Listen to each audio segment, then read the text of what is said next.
If you are a beginner in budgeting, it takes hit and misses. Just like I'm going to show you in the segment, my January budget, how it went. So stay tuned as we dive into it. We are learning together.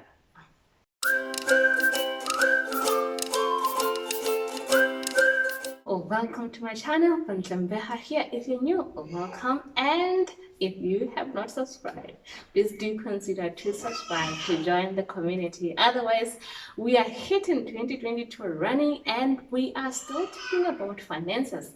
And in this segment, we want to do what is known as January recap, or we're closing off our January budget and want to see our hit and misses. So stay tuned as we dive into it. Okay, so this is just a recap, or a recap for my January budget, or a closing my January budget. And these are some of the things that I just picked to share with you. I want you to see where I have failed so that you can learn from my mistakes, yeah. And yeah, so let's just dive into it.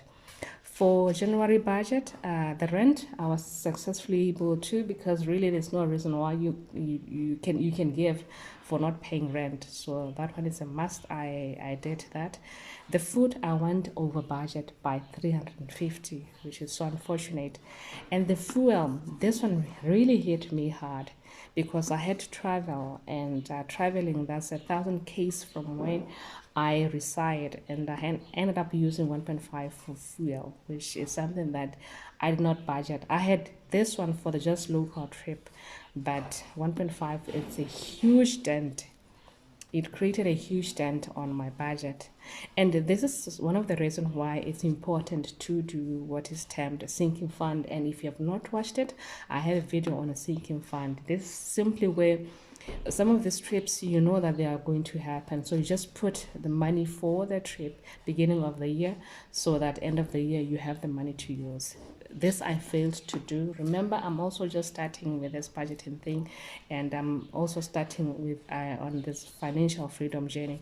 So this was a miss from my side, and it's a huge miss that will affect my February budget, because I need to recover and pay up some of the things that I need to pay up.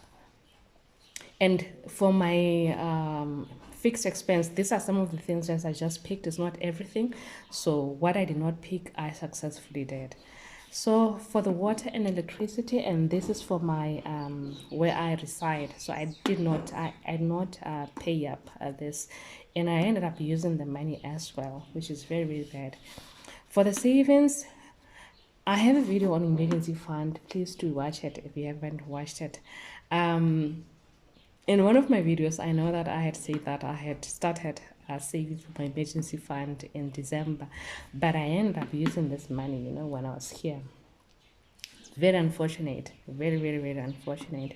And this one, I need to pay it up so that I can keep abreast on my emergency fund, because it's very, very important to have money that you can use when there's an emergency. For the 20 no savings, this one I'm still there. I'm still keeping my 20 notes, and it's going strong. I'm very, very surprised even by the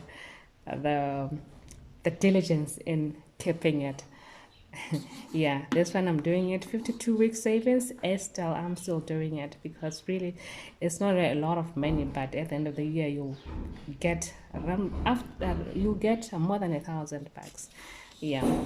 Education fund and family savings, this is the advantage is I'm not the one keeping the money, so I still have the December savings that I kept. I just need to pay it up for January so that I can keep abreast with the timeline.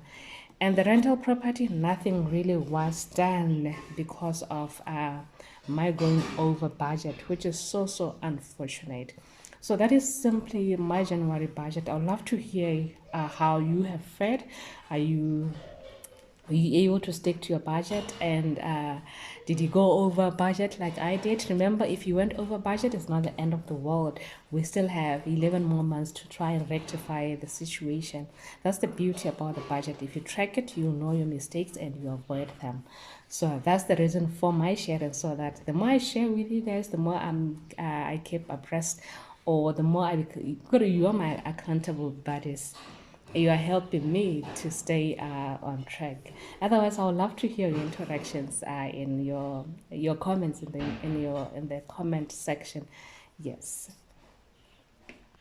Otherwise, thank you for watching. Remember, we are on the financial series, and I'll see you in my next video.